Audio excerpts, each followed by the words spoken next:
மாணவர்கள் அனைவருக்கும் வணக்கம். நாம் இப்போது 10வது பொதுத் தேர்வு மாதிரி வினாத்தாள் அறிவியல் வினாத்தாள்கள் எவ்வாறு வடிவமைக்கப்பட்டிருக்கும் என்பதையும், பாட பகுதியில் உள்ள வினாக்கள் அதற்கான விடைகளையும் பார்க்க இருக்கிறோம். பாடத்தலைப்பு தாவரங்கள் கடத்துதல் மற்றும் விலங்குகளின் சுற்றோட்டம். இந்த பாடத்தலைப்பு நீங்க அடிக்கடி கேள்விப்பட்டிருப்பீங்க, பாட வீடியோவையும் பார்த்துருப்பீங்க. அதனால இந்த பாடத்தில் உள்ள சரியான விடையை தேர்ந்தெடுத்து எழுதுக. போலாம். ஆற்றல் சார்ந்த கடத்துதல் என்பது டேஷ் ஆகும். ஆற்றல் சார்ந்த கடத்துதல் என்பது அதாவது செயல்மின் கடத்தல் சொல்றோம் இல்லையா? ஆமா. மூலக்கூறு செறிவு குறைவான பகுதியிலிருந்து செறிவு அதிகமான பகுதிக்கு இடம்பெயர்கிறது. சரியா, கரெக்டா சொன்னீங்க. ஆற்றல் செலவிடப்படுகிறது. அவை மேல் நோக்கி கடத்துதல் முறையாகும். கரெக்ட். அப்போ ஆற்றல் கடத்துதல் என்பது தாவரங்கள் நீரை உறிஞ்சுக்கிறது இல்லையா? அந்த உறிஞ்சப்பட்ட நீரானது எவ்வாறு இலைவரை செல்கிறது? மூலக்கூறுகள் செறிவு குறைவான பகுதியிலிருந்து செறிவு அதிகமான பகுதிக்கு இடம்பெறுகிறது.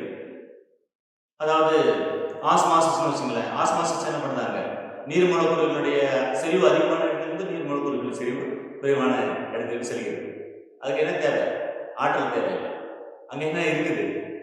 ஒரு அரை செலுத்து சப்பு இருக்குது. அது வந்து பார்த்தீங்கன்னாக்கா நீர் அதிகமான பகுதியிலிருந்து நீர் குறைவான பகுதிக்கு செல்கிறது. அடுத்தது பார்த்தீங்கன்னா ஆற்றல் செலவிடப்படுகிறது. ஆற்றல் செலவிடப்படுகிறது. அடுத்தது அவை மேல் நோக்கி கடத்துதல் முறையாகும். எப்பொழுதுமே உறிஞ்சப்பட்ட நீரானது புறணி வழியாக சைலத்துக்கு சென்று சைலம் செல்கள் மரம் எவ்வளவு உயரமாக வளர்ந்திருந்தாலும் அந்த உயரத்துக்கு தகுந்த மாதிரி என்ன ஆகும்? சைலம் செல்கள் நீரையும் கனிம பொருளையும் கடத்தும் அப்படின்னு நம்ம பார்த்துக்கோம் இல்லையா? இப்போ இந்த ஆற்றல் சார்ந்த கடத்துதல் செயல்மின் கடத்துதல் என்பது சொல்லுங்க, விடை சொல்லுங்க. மூலக்கூறுகள் செறிவு குறைவான பகுதியிலிருந்து செறிவு அதிகமான பகுதிக்கு இடம்பெறுகிறது. ஆற்றல் செலவிடப்படுகிறது. அவை மேல்நோக்கி கடத்துதல் முறையாகும். இந்த மூன்று முறைகளிலுமே உறிஞ்சப்பட்ட நீரானது இலைவரை செல்கிறது. சரி, வெரி குட். அடுத்தது வேரின் மூலம் உறிஞ்சப்பட்ட நீரானது தாவரத்தின் மேற்பகுதிக்கு இதன் மூலம் கடத்தப்படுகிறது. இன்னொரு டைம் படிக்கணும் பாருங்க. வேரின் மூலம் உறிஞ்சப்பட்ட நீரானது தாவரத்தின் மேற்பகுதிக்கு இதன் மூலம் கடத்தப்படுகிறது. நமக்கு தெரியும் நீர்னாலே என்ன ஆகும்? நீர் அப்படின்னாலே சைலம். சைலம் தான் என்ன பண்ணுது? நீரை கடத்துகிறது, கனிம பொருட்களை கடத்துகிறது. நீர்ல சைலத்துல எத்தனை வகை செல்கள் இருக்கு? சைலம் ஒரு கூட்டுச்சுன்னு பார்த்தோம். சைலம் பிரக்கிடிகள், சைலம் பார்மேமா, சைலம் நார்கள், சைலம் குழாய். இந்த 4 செல்கள் தான் நீரை கடத்துவதில், கனிம பொருட்களை கடத்துவதில் முக்கிய பங்கு வகிக்கிறது. சரியா சொன்னீங்க நீங்க. நான் சொல்ல ஆரம்பிக்கும் போது கொஸ்டின் சொல்ல ஆரம்பிக்கிறது நீங்க விடைய சொல்லிட்டீங்க. Very good. அடுத்து நீராவி போக்கின் பொழுது வெளியேற்றப்படுவது. நீராவி போக்கின் போது அப்ப கேள்வியிலேயே வெளியிருக்கு பாருங்களேன். நீராவி போக்கின் போது என்ன வெளியேற்றப்படும்? வெரி குட், நீர். நீராவி போக்கின் போது வெளியேற்றப்படுவது என்னது? நீர். கார்பன் டை ஆக்சைடு எப்போ வெளியேற்றப்படும்? ஒளிச்சேர்க்கையின் போது கார்பன் டை ஆக்சைடு எடுத்துக்கொள்ளப்படும், ஆக்சிஜனாக வெளியிடப்படும். அப்ப கார்பன் டை ஆக்சைடு எப்போ வெளியேற்றப்படும்? சுவாசம் போது கார்பன் டை ஆக்சைடு வெளியேற்றப்படும். ஆக்சிஜன் எப்போ வெளியேற்றப்படும்? ஒளிச்சேர்க்கையின் போது ஆக்சிஜன் வெளியேற்றப்படும். அடுத்தது கொஸ்டின் பாருங்க. வேர்த்தூவிகளானது ஒரு வேர்த்தூவி என்பது என்ன? நம்ம பத்தி படிச்சிருக்கோம். வேர்த்தூவிகளுடைய அமைப்பை பத்தி படிச்சிருக்கோம் இல்லையா? இந்த லெசன்ல வேர்த்தூவிகளின் அமைப்பை பத்தி படிச்சிருக்கோம். வேர்த்தூவி என்பது ஒரு செல்லாலானது. வேர்த்தூவி என்பது என்னது? ஒரு செல்லாலானது. ஆமா, நீ வேணா நம்ப மாட்டீங்க. வேர்த்தூவி என்பது ஒரே ஒரு செல்லாலானது. வேர்த்தூவி கொஞ்சம் நீளமா இருக்கும், ஒரு செல்லாலானது. அதுல பிளாஸ்மா செல் இருக்கும். பிளாஸ்மா செல்ல துளைகள் இருக்கு. அந்த துளைகள் வழியாக தான் நீரானது உறிஞ்சப்படும். அப்ப வேர்த்தூவி செல்லானது ஒரு புறணி செல்லாகும், புறத்தோலின் நீட்சியாகும், ஒரு செல் அமைப்பாகும். சொல்லுங்க, இது வந்து ஒரு புறத்தோலின் நீட்சியாகும், புறணி செல்லாகும். இது ஒரு செல் அமைப்பாகும். இது வந்து ஒரு செல் அமைப்பு, புறத்தோலின் நீட்சி. அப்ப விடை என்னது? ஆ மற்றும் இ. சரியா? அடுத்தது கீழ்கண்ட எந்த நிகழ்ச்சிக்கு ஆற்றல் தேவை? பாத்தீங்கன்னாக்கா நீரானது உறிஞ்சப்படுவதற்கு 2 விதமான ஆற்றல் தேவை. ஒன்று ஆற்றல் சார் கடத்துதல், இன்னொரு வந்து ஆற்றல் தேவையில்லை கடத்துவதற்கு. கீழ்கண்ட எந்த நிகழ்ச்சிக்கு ஆற்றல் தேவை? செயல்முறை கடத்துதல் அல்லது சார் கடத்துதல், பரவல், சவ்வூடு பரவல், இவை அனைத்தும். நமக்கு வந்து சவ்வூடு பரவல் என்னன்னு தெரியும். நீர் அதிகமான இடத்திலிருந்து நீர் குறைவான பகுதிக்கு சவ்வூடு வழியாக மூலக்கூறுகள் செல்வதுதான். பரவல் என்பது என்னது? டிஃப்யூஷன் சொல்லுவோம். அதாவது வகுப்பறையிலே இல்லை பார்த்தீங்கன்னா நம்ம வீட்டிலேயே கிளம்பும்போது ஒரு பர்ஃப்யூம் பாட்டில் எடுத்து ஓப்பன் பண்ணி ஸ்ப்ரே பண்ணும்போது பார்த்தீங்கன்னா அந்த ரூம் ஃபுல்லாகவே இல்லை வீடு ஃபுல்லாகவே என்ன ஆகும்? இந்த வாசனை இல்லையா? அப்போ என்ன ஆகுது? காற்று மூலம் அந்த மூலக்கூறுகள் அறை ஃபுல்லாகவே பரவுது. அதை வந்து நம்ம பரவல் அப்படின்னு சொல்லுவோம். அப்போ இந்த ஆற்றல் எந்த இதுக்கு தேவைப்படுது அப்படின்னு பார்த்தீங்கன்னா செயல்மிகு கடத்துதலுக்கு தான் ஆற்றல் வந்து தேவைப்படும். அடுத்தது மனித இதயத்தின் சுவர் எதனால் ஆனது? நம்ம பார்த்தீங்கன்னா 6ஆம் வகுப்புலேருந்து இதயம் இதயம் இதயம் அப்படின்னு படிச்சுட்டே இருக்கிறோம். மனித இதயத்தை பற்றி படிச்சுட்டே வந்துட்டே இருக்கிறோம். மனித இதயத்தினுடைய சுவர் எதனால் ஆனது? எண்டோகார்டியம், எபிகார்டியம், மயோகார்டியம், மேற்கூறிய அனைத்து. சொல்லுங்க. மனித இதயம், எண்டோகார்டியம், எபிகார்டியம், மயோகார்டியம் இந்த மூன்றாலையும் ஆனது. புரிஞ்சதா? ஓகே. அடுத்து பாருங்க, இரத்த ஓட்டத்தின் சரியான வரிசை எழுதுக. இரத்த ஓட்டம் இதயத்திலிருந்து ரத்தம் வெளியேற்றப்படுது இல்லையா? அது தமனிகள் வழியாக என்ன உடம்பில் உள்ள அனைத்து பகுதிகளும் செல்லும் இல்லையா? அப்ப தமனிகள் என்ன பண்ணுது? ரத்தத்தை சுத்த ரத்தத்தை எடுத்துட்டு போகுது. சிறைகள் தான் என்ன பண்ணுது? ஆஸ்த ரத்தத்தை இதயத்தில் கொண்டு வருது. அப்ப சிறைகள் எல்லாமே கெட்டவர்கள் இருப்பாங்க, இன்னும் கண்டிச்சு சொல்லிட்டு இருப்பாங்க. அப்ப சிறைகள் எல்லாமே கெட்ட ரத்தம், கெட்ட ரத்தம் கெட்டுமான ரத்தம் கிடையாது, ஆக்சிஜன் இல்லாத ரத்தம். அப்ப இரத்த ஓட்டத்தினுடைய சரியான வரிசை என்னவா இருக்கும்? ஃபர்ஸ்ட் ஏட்ரியம் ரத்தத்தை எடுத்துக்கொள்வது, அடுத்து வென்ட்ரிக்கிள், அப்புறம் தமனி, அப்புறம் தான் என்னது? சிறை. ஃபர்ஸ்ட் ஏட்ரியத்திலிருந்து ரத்தமானது வெளியேற்றப்படும், வென்ட்ரிக்கிள் அது பம்ப் பண்ணி கொடுக்கும், அப்புறம் பம்ப் பண்ண ரத்தமானது தமனிக்கு போகும், தமனியிலிருந்து செல்களுக்கு போகும், செல்களில் சிறையிடப்பட்டது போக ஆக்சிஜன் இல்லாத ரத்தம் வந்து சிறைகளுடைய இதயத்திற்கு வரும். இந்த மாதிரி இந்த வரிசையில் தான் ஏட்ரியம், வென்ட்ரிக்கிள், தமனி, சிறை. ஏட்ரியம், வென்ட்ரிக்கிள், தமனி, சிறை. அடுத்த கொஸ்டின் பாருங்களேன். விபத்து காரணமாக ஓரத்த வகையை சார்ந்த ஒருவருக்கு அதிக இழப்பு ஏற்பட்டால் இந்நிலையில் அவருக்கு எந்த வகையான ரத்தத்தை மருத்துவர்கள் செலுத்துவார்கள்? திரும்ப கொஸ்டின் படிக்கிறேன்.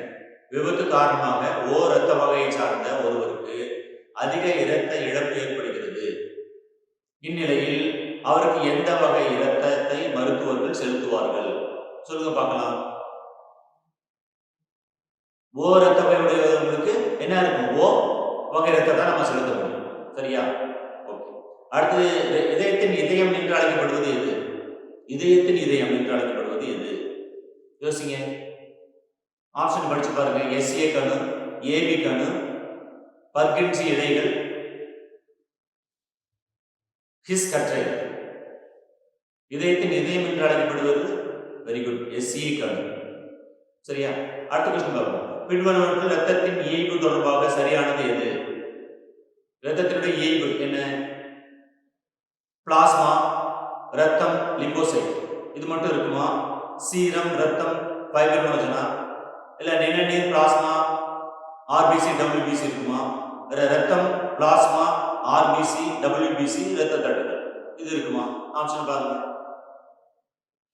அப்ப ரத்தம் அப்படின்னு எடுத்துக்கிட்டாலே நமக்கு ஞாபகம் என்னது? ரத்தம், பிளாஸ்மா இருக்கும், ஆர்பிசி இருக்கும், டபிள்யூபிசி இருக்கும், ரத்த தட்டுகள் இருக்கும். ஆர்பிசி என்பது என்னது? ரத்த சிவப்பு எதுக்கு பயன்படுகிறது? யோசிச்சு வச்சுக்கோங்க. ஆர்பிசி ரத்த சிவப்பு ஹீமோகுளோபினை கடத்துகிறது. டபிள்யூபிசி என்பது என்னது? நோய் எதிர்ப்பு சக்திக்கு எதிராக போராடுகிறது. ரத்த தட்டுகள் எது பயன்படுகிறது? ரத்தத்தை ஒரே வைப்பதற்கு பயன்படுகிறது. புரிஞ்சதா? இப்ப பின்வரும் ரத்தத்தின் இயல்பு தொடர்பாக சரியானது எது? ரத்தம், பிளாஸ்மா, ஆர்பிசி, டபிள்யூபிசி, இரத்த தட்டுகள். தாவரத்தின் புறப்பகுதியிலிருந்து நீர் ஆவியாகும் நிகழ்ச்சி. தாவரத்தின் புறப்பகுதி என்பது என்னது? இலை. இப்ப இலையிலிருந்து தான் என்ன நடைபெறும்? நீராவி போக்கானது நடைபெறும். இலையில தான் நீராவி போக்கு நடைபெறும். கியூட்டிகள் வழியாக நடைபெறும், லெண்டி செல்கள் வழியாக நடைபெறும். ஒரு தாவரம் எடுத்துட்டா அதுல 3 வகையான நீராவி போக்கு நடைபெறும். ஒன்று வந்து இலைத்துளை நீராவி போக்கு, பட்டைத்துளை நீராவி போக்கு, கியூட்டிகள் வழி நீராவி போக்கு. அப்ப நீராவி போக்குனாவே என்ன அர்த்தம்? தாவரத்தின் புறப்பகுதியிலிருந்து நீர் ஆவியாகும் நிகழ்ச்சிக்கு என்ன பேரு? நீராவி போக்கு என்று பெயர். நீரானது வேறு தூவி செல்களின் டேஷ் பிளாஸ்மா சவ்வின் வழியாக செல்கிறது. நீரானது வேறு தூவியில் என்ன இருக்குது? ஒரு தூவி வந்து பாத்தீங்கன்னாக்கா ஒரே ஒரு செல்லால் ஆனதுன்னு சொன்னோம். அதுல பிளாஸ்மா சவ்வு இருக்குன்னு சொன்னோம். அந்த பிளாஸ்மா சவ்வு தான் என்னது? அரை கடத்து சவ்வு, தேர்வு செலுத்து சவ்வு. அப்ப நீரானது வேறு தூவி செல்லின் அரை கடத்து பிளாஸ்மா சவ்வின் வழியாக செல்கிறது. மண்ணிலிருந்து நீர் உறிஞ்சும் வேரின் பகுதி எது? மண்ணிலிருந்து எது நேரே உறிஞ்சுது? சொல்லுங்க. கரெக்ட். சொல்லுங்க. வேர் தூவி. சூப்பரா சொன்னீங்க. மண்ணிலிருந்து நீர் உறிஞ்சும் வேரின் பகுதி வேர் தூவி. இயல்பான இரத்த அழுத்தம் என்பது எவ்வளவு? இயல்பான இரத்த அழுத்தம் எவ்வளவு இருக்கும்? இரத்த அழுத்தத்தை நம்ம கணக்கிடும் போது 120/80 mmHg. சரி, Hgங்கிறது மெர்க்குரி. சாதாரண மனிதன் இதய துடிப்பின் அளவு நிமிடத்திற்கு டேஷ் முறைகள் ஆகும். இதய துடிப்பு எவ்வளவு? நம்ம இதய துடிப்பு பற்றி கேள்விப்பட்டிருக்கோம். டயாஸ்டோல் டிசிஸ்டோல் சொல்றாங்க. சாதாரண மனிதன் இதய துடிப்பின் அளவு நிமிடத்திற்கு எவ்வளவு? 72 முதல் 75 துடிப்புகள் காணப்படும். அடுத்தது பொறுத்துக. சிம்பிளாஸ்ட் வழி. சிம்பிளாஸ்ட் வழி என்னது? பிளாஸ்மோடெஸ்மேட்டா. சிம்பிளாஸ்ட் என்னது? பிளாஸ்மோடெஸ்மேட்டா. நீராவி போக்கு எங்கு நடைபெறும்? இலையில் நடைபெறும். ஆஸ்மாசிஸ்ங்கிறது என்னது? சரிவு அழுத்த வாட்டம். அதாவது நீர் அதிகமான பகுதியிலிருந்து நீர் குறைவான பகுதிக்கு செல்வது. வேரழுத்தம் என்பது என்னது? செயலத்தில் உள்ள அழுத்தம், செயலத்தில் ஏற்படும் அழுத்தம். நீர் உறிஞ்சு போகும்போது புறணி வழியாக வேர்த்துவியை உறிஞ்சி புறணி வழியாக கொண்டு வந்து சேலத்துக்கு கொடுக்கும். அப்போ சேலத்தில் என்ன ஏற்படும்? ஒரு அழுத்தம் ஏற்படும். அதான் சேலத்தில் உள்ள அழுத்தம். அப்போ பிரிவு ஒன்றில் 4 பொறுத்துக இருக்குது. பார்த்தீங்கன்னாக்கா சிம்பிளாஸ்ட் வழி, பிளாஸ்மோடெஸ்மேட்டா, நீராவி போக்கு இலை, ஆஸ்மாசிஸ் சரிவு ரத்த அழுத்த வாட்டம், வேரழுத்தம், சேலத்தில் உள்ள அழுத்தம். அடுத்த பிரிவு 2ல் லீகோமியாங்கிறது என்னது? Very good. இரத்த புற்றுநோய். இரத்த தட்டுகள்ங்கிறது என்னது? திராம்போசைட். இரத்த முறைகள் பயன்படுகிறது இல்லையா? மோனோசைட்டுகள்ங்கிறது என்னது? பேகோசைட். லீகோமியாங்கிறது என்னது? லீகோசைட் குறைதல். ஏபி இரத்த வகை என்பது என்னது? ஆன்டிபாடி அற்ற இரத்த வகை. ஓ இரத்த வகை என்பது என்னது? ஆன்டிஜன் இரத்த வகை. ஈசுனோபில்கள் என்பது என்னது? ஓவாமை நிலை. நியூட்ரோபில்கள் அதான் வீக்கத்தை ஏற்படுத்துகிறது. இப்போ லீகோமியாங்கிறது இரத்த புற்றுநோய், இரத்த தட்டுகள் என்பது திராம்போசைட், மோனோசைட்டுகள் பேகோசைட், லீகோமியாங்கிறது லீகோசைட் குறைதல், ஏபி இரத்த வகை என்பது ஆன்டிபாடி அற்ற இரத்த வகை, ஓ இரத்த வகை ஆன்டிஜன் இரத்த வகை, ஈஸ்னோபில்கள் ஒவ்வாமை நிலை, நியூட்ரோபில்கள் வீக்கம். சரியா? அடுத்தது சிறுவினாவுக்கு போமா? 2 மார்க் கொஸ்டின். நீராவி போக்கின் போது இலைத்துளை திறப்பதற்கும் மூடிக்கொள்வதற்கும் காரணத்தை கூறு. நீராவி போக்கின் போது இலைத்துளை திறப்பதற்கும் மூடிக்கொள்வதற்கான காரணத்தை கூறு. இலைத்துளையின் செயல்பாடானது காப்பு செல்களின் விரைப்படுத்த மாறுபாடுகளால் நடைபெறும். காப்பு செல்கள் இருக்கு இல்லையா இலைத்துளையில, அதுல நீர் உள்ள வந்தா காப்பு செல்கள் என்ன விரிவடைத்துக் கொள்ளும். அப்ப இலைத்துளை திறந்த நிலையில் இருக்கும். அப்ப நீராவியானது இலையிலிருந்து வெளியேற்றப்படும். அப்ப காப்பு செல்களை நீர் வெளியேற்றினா இலைத்துளை என்னாகும்? மூடிடும். அப்ப என்ன நீராவியானது வெளியேற முடியாது. அப்ப இது எதனால் ஏற்படுகிறது? விரைப்படுத்தத்தால். அதாவது காப்பு செல்களில் ஏற்படக்கூடிய விரைப்படுத்தத்தால் ஏற்படக்கூடிய நிகழ்ச்சி தான் என்னது? நீராவி திறப்பதற்கும் மூடிக்கொள்வதற்கும் காரணமாகும். நீங்க எழுதும்போது வர இலைத்துளையின் செயல்பாடானது காப்பு செல்லின் விரைப்படுத்த மாறுபாடுகளால் நடைபெறுகிறது. பகலில் காப்பு செல்கள் அருகிலுள்ள செல்லிருந்து நீர் புகுவதால் விரைப்படுத்த தன்மை அடைகிறது. அதனால் இலைத்துளை திறந்து கொள்கின்றன. இரவில் காப்பு செல்களை விட்டு நீர் வெளியேறுவதால் விரைப்படுத்தம் குறைந்து காப்பு செல்கள் சுருங்கி விடுகின்றன. இதனால் இலைத்துளை மூடிக்கொள்கிறது. சிம்பிளா எழுதிங்க. அப்படின்னு பாத்தீங்கன்னாக்கா அருகிலுள்ள செல்கள் இருந்து இலைத்துளை செல்களான காப்பு செல்களுக்கு நீர் வரும்போது இலைத்துளையில விரைப்படுத்தை ஏற்படுத்தி இலைத்துளை திறந்து கொள்கிறது. அப்புறம் அருகிலுள்ள செல்கள் நீர் இல்லாத போது காப்பு செல்கள் இருந்து நீர் வெளியேற்றப்படுறதுனால காப்பு செல்கள் என்ன பண்ணுது? சுருங்கி விடுவதால் இலைத்துளை மூடிக்கொள்கிறது. இந்த 2 விஷயம் தான். இது புரிஞ்சுதா? Very good. அடுத்தது கூட்டிணைவு என்றால் என்ன? கூட்டிணைவு என்றால் என்ன? நீர் மூலக்கூறுகளுக்கு இடையே உள்ள ஈர்ப்பு விசை கூட்டிணைவு எனப்படும். அவ்வளவுதான். நீர் மூலக்கூறுகள் இடையே உள்ள ஈர்ப்பு விசை தான் நம்ம என்ன சொல்றோம்? கூட்டு இணைவு எனப்படும். ஒட்டிணைவு என்பது என்னது? ஒட்டிணைவு பல்வேறு வகையான மூலக்கூறுகளுக்கு இடையே காணப்படும் ஈர்ப்பாகும். பல்வேறு வகையான மூலக்கூறுகளிடையே காணப்படக்கூடிய ஈர்ப்பு விசை தான் நம்ம என்ன சொல்றோம்? ஒட்டிணைவு சொல்றோம். அடுத்தது வேரினுள் நீர் நுழைந்து இலை மூலம் நீராவியாக வளிமண்டலத்தில் இழக்கப்படும் பாதையை காட்டுக. எப்படி நடைபெறுகிறது? வேரழுத்தம், செயலத்தில் அப்புறம் நுண்துளை ஈர்ப்பு விசை, நீர் மூலக்கூறுகளின் கூட்டமைப்பு, ஒட்டிணைவு, நீராவி போக்கு, இழுவிசை, அப்புறம் தான் என்ன நடைபெறுகிறது, நீராவி போக்கு நடைபெறுகிறது. அப்புறம் உறிஞ்சப்பட்ட நீரானது சயன வழியாக இலைகளுக்கு கடத்தப்படுகிறது. இலை வந்து ஒளிச்சேர்க்கை செய்கிறது. ஒளிச்சேர்க்கை செய்தது போக மீதமுள்ள நீரானது நீராவியாக வெளியேற்றப்படுகிறது. அதுதான் நம்ம என்ன சொல்றோம், வளிமண்டலத்தில் நீராவி இழக்கப்படக்கூடியது. வளிமண்டலத்தில் இழக்கப்படும் நீரானது வெளியே போகுது. எப்படி? வேரழுத்தம், நுண்துளை ஈர்ப்பு விசை, நீர் மூலக்கூறுகளின் கூட்டமைப்பு, ஒட்டிணைவு, நீராவி போக்கு, இழுவிசை, நீராவி போக்கு. சரியா? ஒரு தாவரத்தின் வேரின் மூலம் உறிஞ்சப்பட்ட நீரின் அளவை விட இலை மூலம் நீராவி போக்கின் காரணமாக வெளியேறும் நீரின் அளவு அதிகமான என்ன நிகழும்? என்ன நிகழும்? நீர் தம்பத்தில் காற்று குமிழிகள் உருவாகும். நீர் தம்பத்தில் காற்று குமிழிகள் உருவாகும். அதோடு திசுக்கள் நீர்ச்சத்தை இழந்துவிடும். இதனால் இலைகள் என்ன பண்ணுவோம், வாழ தொடங்கும். நீரற்ற நிலையில் தாவரம் வந்து இறந்துவிடும். அதிக நீராவி போக்கு நடந்துகிட்டே இருந்ததுன்னு வச்சுக்கோங்க, என்ன ஆகும்? நீரற்ற இலை தாவரத்தை விட்டு இலை வழியாக வெளியேற்றப்படுமா? அப்ப இலையில் உள்ள செல்கள் என்ன ஆகும், சுருங்கி போயிடும். அப்ப இலைகள் ஆட்டோமேட்டிக்கா தாவரங்கள் என்ன ஆகும், வாட தொடங்கும். வாட காலம் தொடர்ந்துகிட்டே இருந்தாக்க இந்த நிலை தொடர்ந்துகிட்டே இருந்தா என்ன ஆகும், நீரற்ற நிலை ஏற்படும். நீரற்ற நிலை இருந்தால் ஆட்டோமேட்டிக்கா என்ன ஆகும், தாவரங்கள் வந்து இறந்துவிடும். அடுத்தது, மனிதர்களின் சுற்றோட்டமானது இரட்டை சுற்றோட்டம் என்று அழைக்கப்படுகிறது. ஏன் அப்படின்னு கேட்டிருக்காங்க. படிச்சு பாருங்க, மனிதர்களின் சுற்றோட்டமானது இரட்டை சுற்றோட்டம் என அழைக்கப்படுகிறது. ஏன் அப்படின்னு கேட்டிருக்காங்களா? ஏன்? ஒரு முழு சுழற்சியின் போது இரத்தமானது இதயத்தின் வழியாக இருமுறை சுற்றி வருவது இரட்டை இரத்த ஓட்டம் எனப்படும். கவனிங்க, ஒரு முழு சுற்றின் போது இரத்தமானது இதயத்தின் வழியாக இருமுறை சுற்றி வருவது இரட்டை இரத்த ஓட்டம் அப்படின்னு சொல்லுவோம். அடுத்தது, இதய ஒலிகள் என்றால் என்ன, அது எவ்வாறு உருவாகிறது சொல்லுங்க. இதயத்தில் நம்ம ஸ்டெத்தாஸ்கோப் டாக்டர் வச்சு பார்க்குறாரு. இதய ஒலிகள் எவ்வாறு ஏற்படுகிறது? இதய ஒலியானது இதய வாழ்வுகள் சீரான முறையில் திறந்து மூடுவதால் ஏற்படுகிறது. முதல் ஒலியானது லப் என்ற நீண்ட நேரத்துக்கு ஒலிக்கும் ஒரு ஒலியாகும். இது வந்து எப்படி நடைபெறுகிறது பார்த்தீங்கன்னாக்கா, வென்ட்ரிகுலார் சிஸ்டோலின் ஆரம்ப நிலையில் மூவிதழ் மற்றும் நீர்தல் வாழ்வுகள் மூடுவதால் இந்த ஒலி உண்டாகிறது. அதனால இது நீண்ட நேரத்துக்கு எந்த ஒலி, லப் என்ற ஒலி. அடுத்து இரண்டாவது ஒலியானது டப். இது வந்து குறுகிய ஒலி, குறுகிய காலத்தில் ஒலிக்கும். அவை விசையானது வென்ட்ரிகுலார் சிஸ்டோலின் முடிவில் அரைச்சந்திர வாழ்வுகள் மூடுவதால் ஏற்படுகிறது. அந்த லப் என்ற ஒலி ஈரிதழ் வாழ்வு மூடுவதால் ஏற்படுகிறது. மூவிதழ் வாழ்வு ஈரிதழ் வாழ்வும்.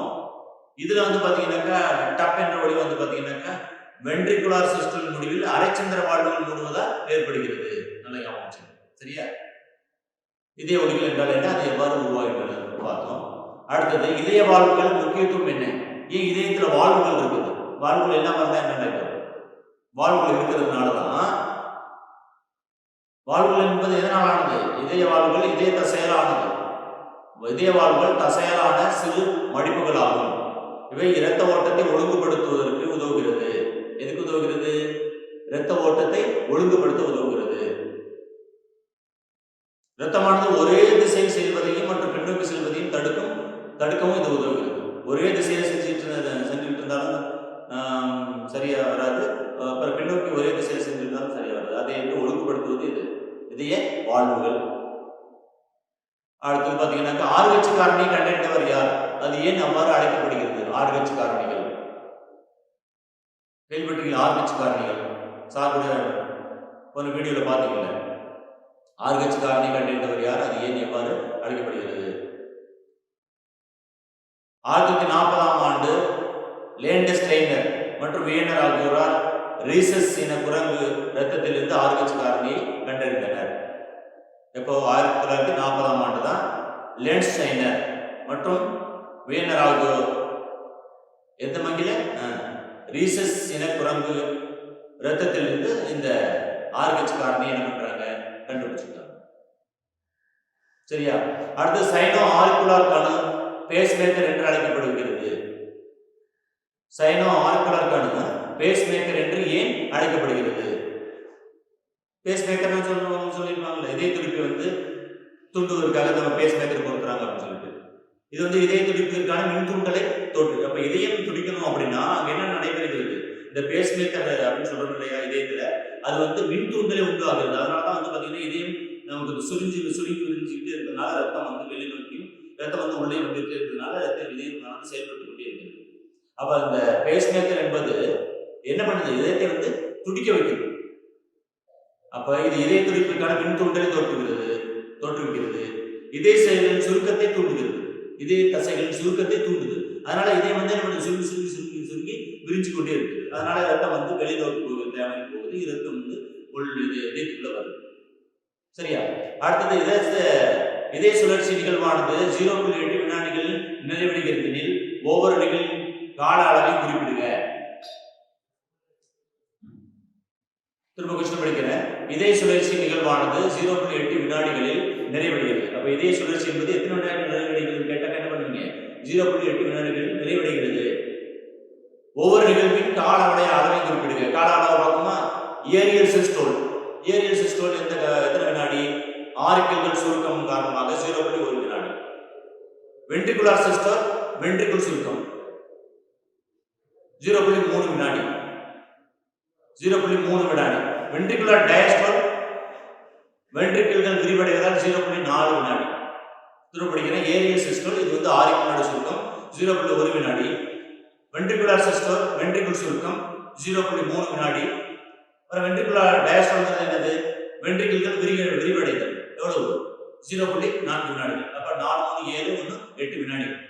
அப்ப இதய சுழற்சி நிகழ்வானது எத்தனை வினாடிகள் நடைபெறுகிறது? 0.8 வினாடிகள்ல நிறைவடைகிறது. சரியா? அடுத்தது விரிவான விடையீடு. தாவரங்கள் எவ்வாறு நீரை உறிஞ்சுகின்றன விவரி. நம்ம இது வந்து பாத்தீங்கன்னா 6th இருந்து தாவரங்கள்ல கடத்துதல், நீரை உறிஞ்சுதல், ஒளிச்சேர்க்கை, சுவாசம் இதெல்லாம் நம்ம தொடர்ந்து பார்த்துட்டே வரோம்.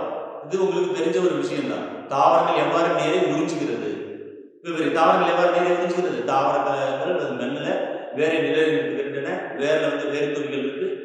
வேர்த்துளிகள்ல நீர் இல்லாத பொழுது மண் துகள்களுக்கு இடையே காணப்படக்கூடிய நீரானது ஆக்டிவ் டிரான்ஸ்போர்ட் செயல்முறை கடத்துவதன் மூலம் என்ன ஆகுதுனாக்கா வேற நீரானது வேர்த்துளிக்குள் நுழைகிறது. அப்ப வேர்த்துளி மண்ணிலிருந்து கனிம பொருட்களையும் நீரையும் உறிஞ்சுகிறது. வேர்த்துளி என்ன பண்ணுது? மண்ணிலிருந்து நீரையும் கனிம பொருட்களையும் உறிஞ்சுகிறது. ஒரு சிலான வேர்த்துளிகள் தாவரத்தின் உறிஞ்சு பரப்பினை அதிகரிக்க செய்கிறது. அப்ப வந்து உறிஞ்சு பரப்பினை அதிகரிக்க செய்யும். அப்ப வேர்த்துளிகள் சென்றவுடன் நீர் செறிவு புறப்படை பகுதியிட்ட வேர்த்துளிகள் என்ன அதிகமாக இருக்கும். எனவே என்ன பண்ணும்? சவ்வூடு முறையின் மூலம் வேர்த்துளியிலிருந்து புறணி பகுதிக்கு என்ன நீரானது பரவும். அப்புறம் பரவன பிறகு என்ன ஆகும்? புறணியிலிருந்து நீரானது எங்க செல்லும்? சைலத்துக்கு செல்லும். செல்லும். இப்ப சைலத்தில் நுழைந்த அந்த நீரானது எங்க நகரும்? மேல் நோக்கி நகரும். தண்டு மற்றும் கிளைகளுக்கு கடத்தப்படும். மேல் நோக்கி நகர்ந்து தண்டு மற்றும் கிளைகளுக்கு கடத்தப்படும். அப்புறம் வேரின் நீர் செல்லும் வழிமுறைகள் என்னென்ன? வேர்த்துளி மூலம் உறிஞ்சப்பட்ட நீர் அப்போபிளாஸ்ட், சிம்பிளாஸ்ட் என்ற தனித்தனி வழிகளில் வேரின் உட்புற அடுக்கிற்கு செல்கிறது. அங்க என்ன நடக்குது? Apoplast, symplast. அப்போபிளாஸ்ட் என்னது? செல் இடைவெளிகள் வழியாக தனியானது சைலம் செல்லுக்கு போகுது. நல்லா ஞாபகம். அப்போபிளாஸ்ட் என்பது செல்லில் உள்ள இடைவெளிகள் வழியாக செல் சுழல் மற்றும் செல்லுடைய இடைவெளி வழியாக நீரானது சைலத்துக்கு செல்கிறது. இது வந்து அப்போபிளாஸ்ட். சிம்பிளாஸ்ட் என்னது? ஆமா, இந்த புரோட்டோபிளாஸ்ட் சவ்வு வழியாக நீரானது சைட்டோபிளாஸ்ட் சென்று அதாவது செல்லுக்குள்ளே சென்று சைட்டோபிளாஸ்டை அடைந்து அங்கிருந்து மற்ற செல்களுக்கு செல்லும். மற்ற அருகில் உள்ள செல்களுக்கு செல்லும். இது நம்ம என்ன சொல்றோம்? சிம்பிளாஸ்ட் வழி நீரை கடத்துகிறது அப்படின்னு சொல்றோம். அப்ப தாவரங்கள் எவ்வாறு நீரை உறிஞ்சுகிறது அப்படின்னாக்கா அழகா எழுதலாம். ஒரு 6-7 பாயிண்ட் தான். ஈஸியாக ஆரம்பிச்சுக்கலாம். வேர்த்துளிகள் மண்ணிலிருந்து கனிம பொருட்களை நீரை உறிஞ்சுகிறது. ஒரு சில ஆளுநர்கள் தாவரத்தில் உறிஞ்சு பரப்பினை அதிகரிக்க செய்கிறது. நீர் வேர்த்துளில் சென்றவுடன் நீர் செறிவு புறணி பகுதியை விட வேர்த்துளில் என்ன அதிகமாக இருக்கும். எனவே நீர் சமூக பரவல் காரணமாக வேர்த்துளில் புறணி செல்லுக்கு அதிக அகத்துள் நுழைந்து சேலத்தை சென்றடையும். சேலத்தில் நுழைந்த சேலத்தில் வந்து நீர் என்ன மேல் நோக்கி தண்டு மற்ற இடைவெளி கடத்தப்படும். வேர்த்துளி மூலம் உறிஞ்சப்பட்ட நீர் அப்போபிளாஸ்ட் மற்றும் சிம்பிளாஸ்ட் தனித்தனி வழிகளில் வேரின் உட்புற பகுதிக்கு செல்லும். அப்போபிளாஸ்ட் என்னது? அப்போபிளாஸ்ட் என்பது அப்போபிளாஸ்ட் வழியில் நீர் செல்லும். நீர் வந்து செல் சுவர் மற்றும் செல் இடைவெளிகளில் வழியாக செல்லும். சிம்பிளாஸ்ட் என்பது இந்த முறையில் நீர் செல்லின் பிளாஸ்மா செல்லில் நுழைந்து சைட்டோபிளாஸ்டில் அடைந்து அருகில் உள்ள செல்களுக்கு செல்லும்.